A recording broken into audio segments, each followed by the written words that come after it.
TV.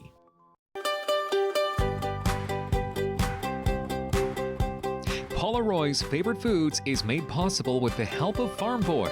It's all about the food.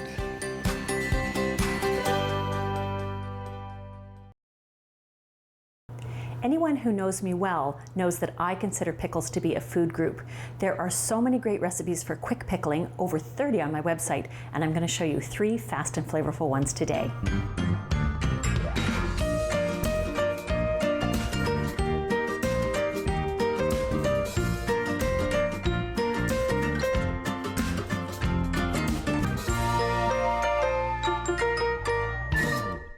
My mother taught me that the easiest way to perk up the appearance of a plate was to add an orange, red, or green vegetable. Today I'm going to show you my favorite way to pickle my favorite orange vegetable. Now, pickled carrots, that might surprise you, but they're absolutely delicious. So this is a pretty straightforward recipe. We're going to start by heating some water and sugar.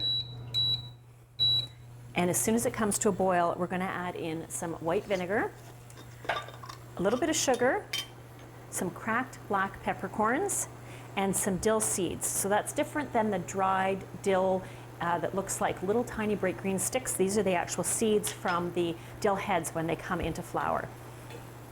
Okay, we've got nice bubbles there happening. So in goes our vinegar and our sugar. Then our dill seeds. The seeds give a really nice flavor that's different than the green dill tops, which actually lose their flavor pretty fast when heated. Just going to give this a stir. And all you're looking for is to dissolve the sugar. The salt dissolved really quickly. And that's all it needs. So we're going to put the lid on to keep this warm. And we'll get the rest of our ingredients ready.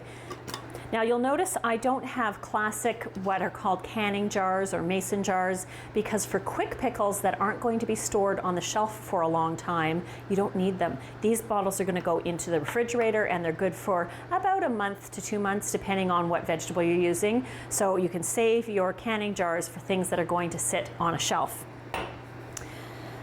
We've got most of our seasonings in the pot, but I'm also going to add a little bit of garlic just because I really love the flavor of garlic and I find it plays well with carrot. I'm just going to slice the garlic in half so that each bottle gets one, or each jar gets 1/2 of the garlic clove. It's a pretty big one. If you want more distribution, you could slice it into quarters, but I'm happy with this. And this guy just does not want to get peeled. There we go. So now we've got our carrots. They have been blanched. I put them in a pot of boiling salted water and cooked them for about, I think it was 3.5 minutes. I kept testing with a knife. You want them just barely tender. You don't want them fully cooked because then they're going to kind of turn into soggy pickles. I immediately put them in an ice water bath to stop the cooking right away. And they still have, lots of strength left in them, so they're not mushy. So now we're going to pack them in our jars, and we don't need to drain them because there's water in our brine on the stove, so it's okay if there's still water on the carrots. And absolutely, you can increase the quantity of this recipe as long as you have enough refrigerator space to hold them all. I want to divide the carrots evenly, so I'll do both jars at the same time. This similar method works really well for asparagus. It's worthwhile to blanch the asparagus first. Got a piece of garlic skin in there. I've done it with green beans. I tried a neat experiment once with purple beans that I found at the farmer's market, and they looked gorgeous in the jar when I first sealed them, but the vinegar solution took all the purple color away and I ended up with green bean pickles, and that's okay, they tasted great. I've cut these into batons that are pretty uniform in size, not too large. The greater surface area means that the brine can penetrate more easily than if it was a big carrot. Looks like we've got just the right amount to fill our 2 jars. I did pre-measure the height of the jars before I cut the carrots to make sure that the pieces were going to fit height-wise. It's a nuisance if you have to start fiddling when you're ready to pickle. And as for what I would do with these, of course I would just eat them because I love pickles so much, but I've even chopped them up and put them on a salad, which is delicious. They're great in a rice dish. You could just put a few on a plate with a sandwich, all kinds of options. So we'll stick our garlic down in the middle where it can do its job. And now we're ready to add the hot brine. So apparently pickling is a tradition that goes back more than 4,000 years, and the word pickle means vegetables in brine. I did not know this, I just learned it. So I've got a canning funnel here. It just helps you get the liquid into the jar. And it means I don't need to dirty a ladle. And I often have a little bit of extra brine. I'd rather have too much than too little. So the floating dill seeds are coming into the jars nicely, but the peppercorns are hiding in the bottom. So I'm going to just scoop them out, if I can, and add them to the jars. So you can see how fast it is. This is literally why it's called quick pickling. I didn't have to sterilize the jars. I did wash the jars and lids to make sure they were extremely clean, but I didn't have to put them in a hot oven to sterilize them for 15 or 20 minutes, nor do I have to put these jars in a boiling water bath and process them for shelf storage. So the whole enterprise is just so much simpler. We're going to put our lids on, and then what I like to do is let these sit at room temperature for couple of hours, just until they cool off completely, and then I tuck them in the fridge. I usually wait, if I can manage it, 48 hours before I eat them, because that's how long it takes for the carrots to absorb the flavor of the brine. 24 hours, they still taste pretty good. And as I mentioned earlier, best consumed probably within a month to 6 weeks for these, but they're never gonna last that long anyway. So I hope you consider giving quick pickled carrots a try. Whether you call them bread and butter pickles, yum-yums, or sweet pickle slices, these classic beauties enjoy an enduring popularity. I'm going to show you how easy it is to make just a small batch whenever you have a craving.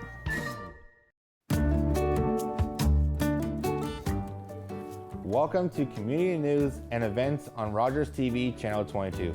I'm Justin Laporte.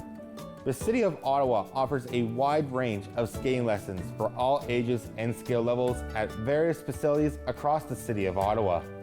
Programs such as Can Skate for ages 4 to 12, as well as teen and adult can skates. These lessons focus on developing basic skating skills like gliding, turning, and stopping. Participants are required to bring their own skates and a CSA-approved hockey helmet. Winter's on the way, so it's the perfect time to learn to skate. For more information on schedules, fees, and registration, visit ottawa.ca or scan the QR code on the screen. To have your community news or events listed on our website, please go to rogerstv.com, click on events, and post your event. That's it.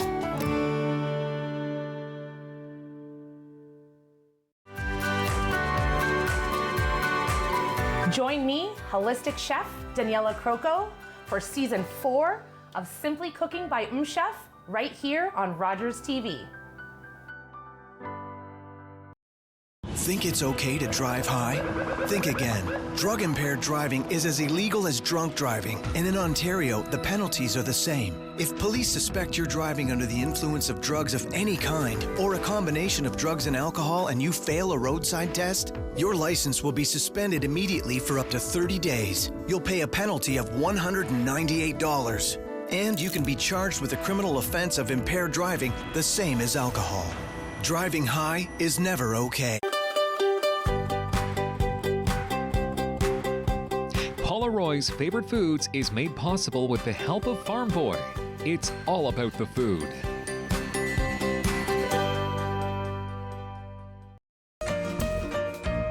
Canning jars are terrific for storing food. It helps to keep dry goods dry and obviously wet goods from spilling. But there's a trick you may not know about putting canning jars in the freezer, and that is that you don't want to use a jar with what they describe as shoulders. You can see the rounded top of this jar. When the item freezes and expands a little bit, it's going to blow the bottom out of the jar most likely, particularly if it's a liquid. I think you'd be safe if it was flour or something like that. But I used to put jars of soup in the freezer, and I learned the hard way that that's not a good idea.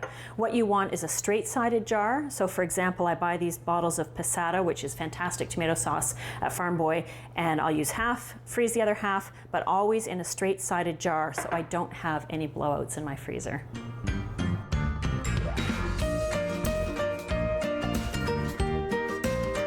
growing up, I helped my mom make these pickles every year from a very young age, and we would process a bushel of cucumbers at a time. That's 48 pounds. It was a lot of work. We enjoyed eating them, big family, it was great, but I really like this quick version better. So we're gonna start by finishing slicing our cucumbers. I tried to find out where the name bread and butter pickles came from, and I guess it's because they go with a meal as simple as buttered bread, as a way of having some extra vegetables in your diet. They're called sweet pickle slices by some people because of the amount of sugar in the brine, which is not typical. And then there are other commercial names for them. And apparently this recipe has been in circulation for almost a century. A company in the US first started making them, and then people quickly figured out how to make them on their own. They wouldn't be a traditional pickle because using that much sugar would have been considered wasteful. All right. I'll just scoop these into our bowl. It's not a great idea to cut the cucumbers too far ahead of time because they'll start to dry out. So once you decide you're going to do this, you're kind of committed. Now there's a lot of different recipes out there for bread and butter pickles. Some of them call for layering the cut cucumbers with crushed ice and letting them sit for a while. I know a friend who does it that way. She swears it makes for crunchier pickles. I did a blind taste testing and I couldn't tell which pickles were hers and which were mine. So to me, it's an extra step I just don't need to fuss with, but her pickles were delicious, I should say that. All right, so we're going to put the cucumbers in a mixture of vinegar and water and salt that has been heated. And we're just going to cook them ever so slightly before they go in the jars. Try and do this without splashing, there we go. And we'll add the onions as well. We want to take the raw flavor out of the onions. Give that a quick stir. And you want there to be enough liquid just to cover. If you discover that you're a bit short, you can easily just top it up while it's in the pan. So I'm going to put this on high heat, bring it to the boil, and it doesn't take them long to cook, probably about, I would say, 5 to 7 minutes, depending on the volume that you're making. The bigger the pot, obviously the longer it's going to take. Now you'll see I've got canning jars this time just because I have a lot on hand. I look in our neighborhood Buy Nothing group on Facebook all the time, and people are offering these up. Everybody got into canning a few years ago, and a lot didn't stick with it, so it's a great way to get free jars. I like these plastic leak-proof lids.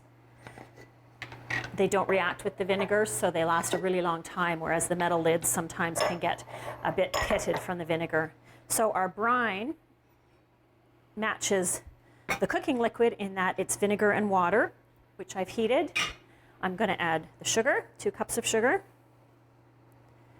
And I'm going to add celery seed, so not celery salt, it's the actual seeds, and mustard seed. And that's it. It's all it needs for the brine. I'll give this a quick stir, and then I'm just going to put it back on the heat behind me so that the sugar will finish dissolving. It's already starting to dissolve.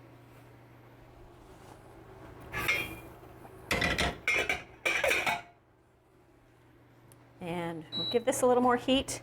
The way that you can tell when the cucumbers are done is when they've changed color. So I'll show you now. You see they're still pretty bright green, although they are starting to boil. You want them to get to a kind of almost a khaki green color, a little bit faded and muted, and that way you know that the rawness of the cucumber is gone. Now, if we were processing these for shelf storage, we would have to do a few more steps, as I mentioned in the last recipe. The jars would have been sterilized, and to do that, I make sure they're clean, and even if I put them away clean, I wash them again anyway, because there's nothing worse than having your pickles spoiled because the jar wasn't clean.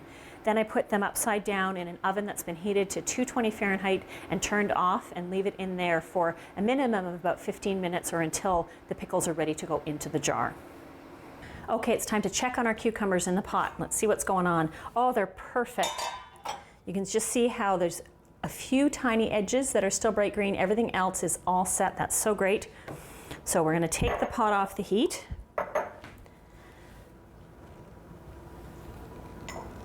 And we're going to transfer our brine pot onto the burner.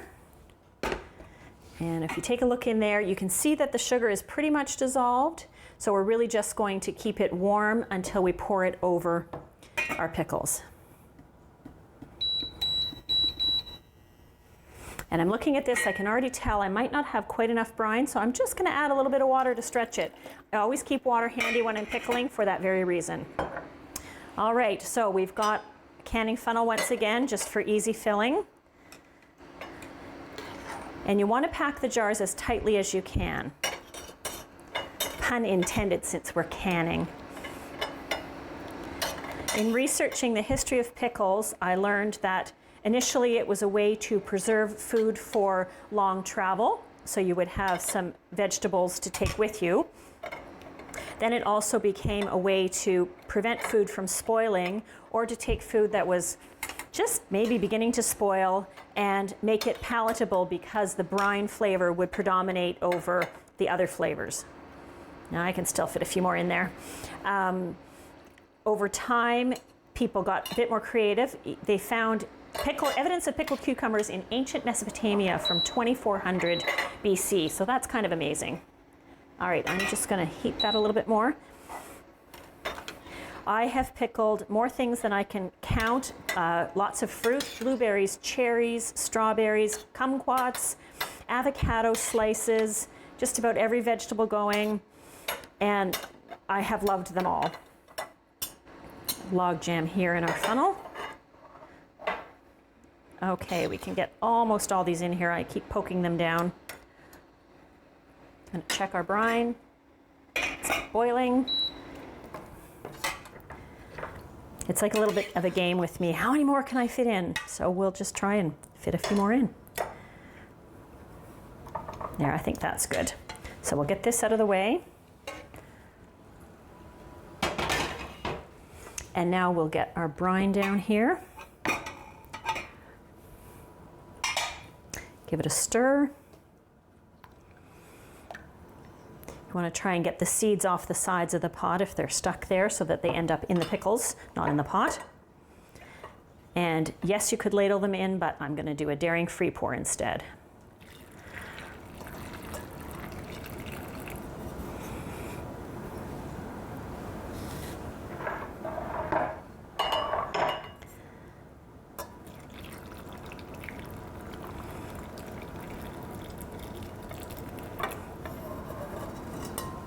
So like I said, the brine is just vinegar, water, sugar, and then our 2 spices. You could absolutely play around with what you chose to put in. Pepper would be good. I just really like the classic version. And it looks like we have the exact right amount of brine, which is always happy. If not, once again, tablespoon of water, it's not going to impact the pickles at all. All right, pop these lids on, and once again, cool to room temperature for a couple hours. The jars are really hot.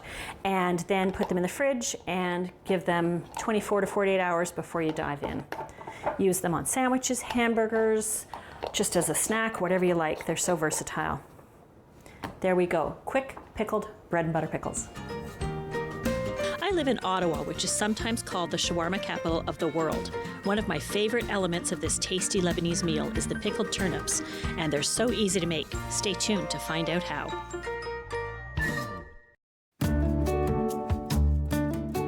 Welcome to Community News and Events on Rogers TV Channel 22. I'm Josh Rackless, and my favorite accent is Scottish, so I'm excited to invite you to celebrate Scottish heritage at the St. Andrew's Day flag-raising ceremony and reception on November 30th at Ottawa City Hall. It begins at 11 a.m. where the Scottish flag will be raised in honour of Scotland's National Day. The festivities will be accompanied by traditional music, probably some bagpipes, I don't know, and community pride. Following the civic event, guests are invited to a reception at Deacon Brodie's from 2:30 to 4:30 p.m.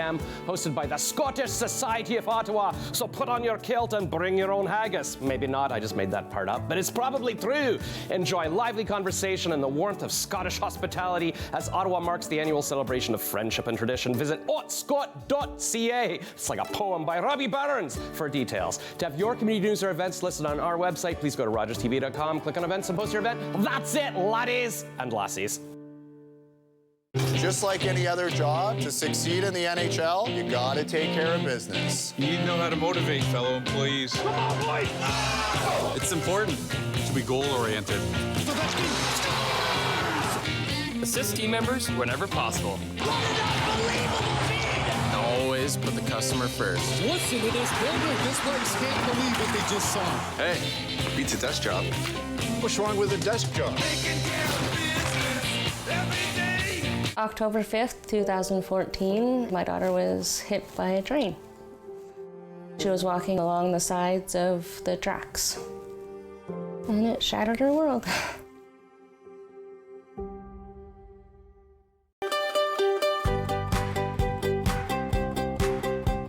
Paula Roy's Favorite Foods is made possible with the help of Farm Boy.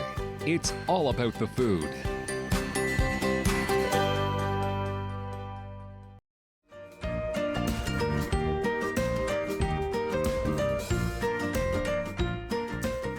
Our third pickle recipe today is one of my personal favorites. Who am I kidding? They're all my favorites. But this is one that's newer to my arsenal, and it's called quick pickled turnip. It's a Lebanese style recipe. They have their own word in Arabic for it, but I can't pronounce it, so we're just gonna call it quick pickled turnips. So first off, you need to know that it's what they call a white or a salad turnip. It's not the waxy, yellow-fleshed rutabagas that many of us grew up eating as children. This has a much nicer flavor. It's a bit less bitter. It's got just a delicious texture. I really, really like it. I'll often grate it and add it to a salad just because I love these white turnips so much. They come in varying sizes. For this recipe, you'll want 2 of about this same size to make a 2-cup jar of pickles. And yes, this is a finished product here. We'll talk about that when we get there. You can just see how gorgeous it is. So as I mentioned, this is a condiment that's really, really popular with Lebanese food. I adore having them with shawarmas. I'm always the one to order extra turnip, please. But then I have found other uses, just like the pickled carrots I showed you earlier. Chop them up, put them on a salad. I'll stir them into rice dishes as I do with the carrots. I've even made them in thin slices, and we've had them as sandwich and hamburger condiments. So great flavor, really versatile. So we're going to start by getting our brine ready and then our vegetables. I have heated some water and salt here in this measuring cup.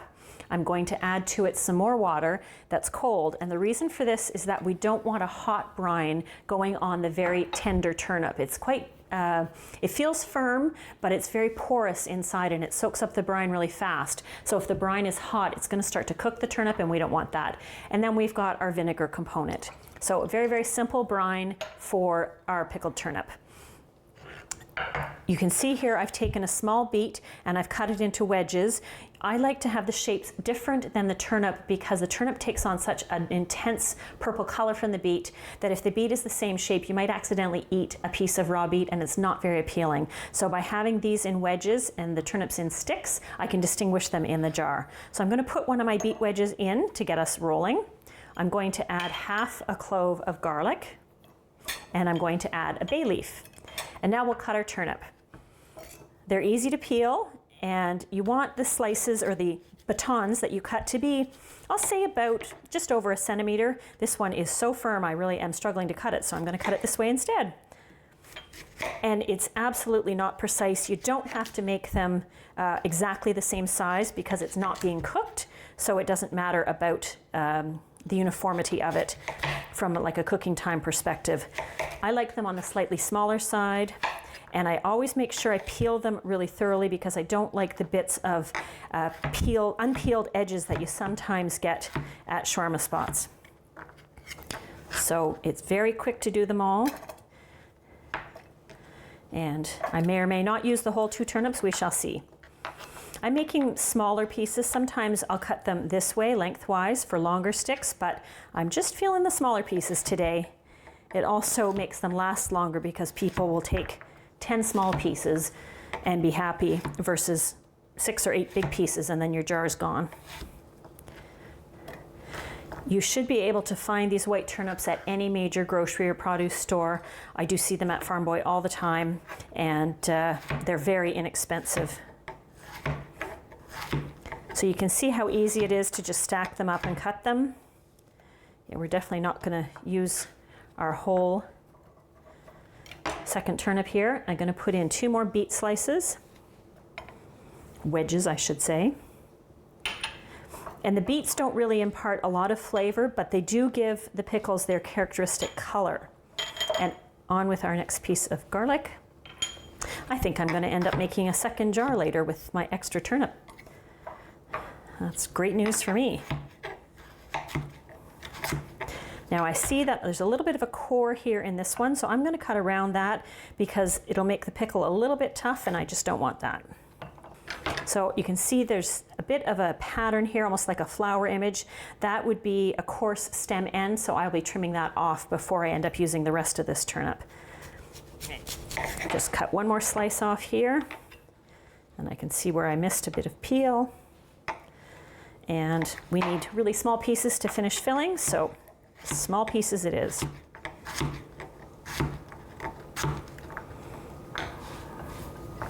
Let's see if we can cram all these in. I can see some gaps. One nice thing too is when you put the brine in, sometimes the turnip settles a bit, so then you can always add in a few more vegetables on the top. So here we've got our brine, and like I said, it's not a hot brine. I tried it once with hot brine and I wasn't happy with the way the turnip turned out. It tasted okay, but the texture just wasn't there. You want them to have a little bit of give and crunch, as with a lot of pickles. No canning funnel needed this time because we're pouring straight out of a measuring cup, so I find that really, really helpful.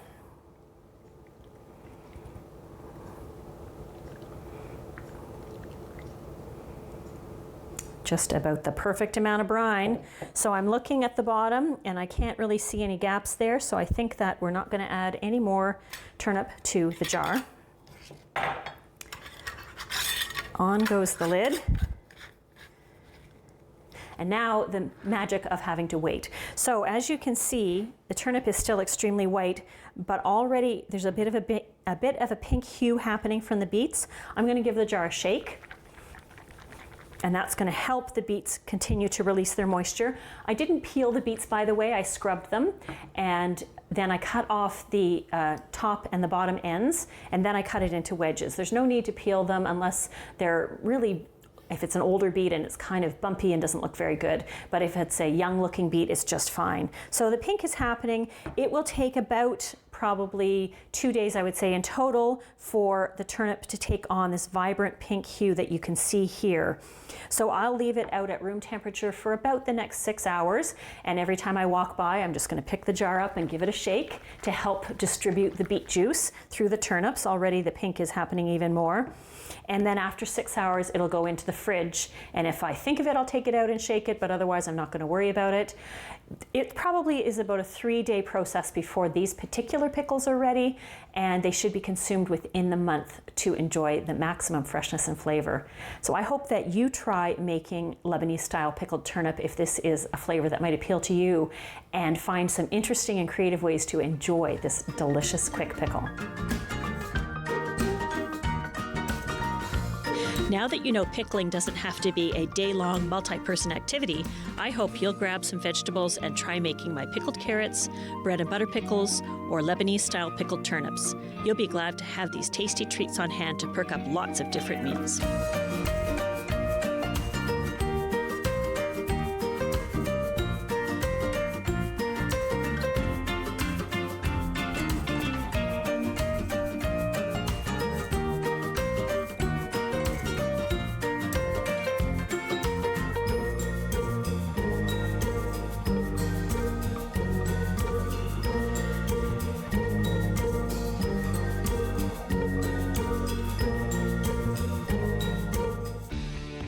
Connect with us by visiting our website or email us at comments@rogerstv.com.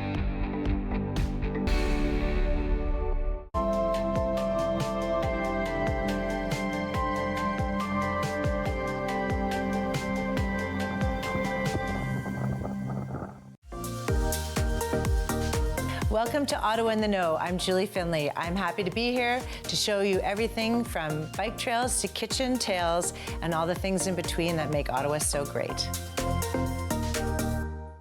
The moment I started to feel more connected to the world was when I reached out to the foundation for funding for a camera. It gave me a way to process what I was feeling, and I began to heal. When I was coming into care, I was very reserved. I was very shy, and it gave me hope to see that there is an organization who knows that supporting a young person's passion is important for mental health. I wouldn't have had that chance without funding from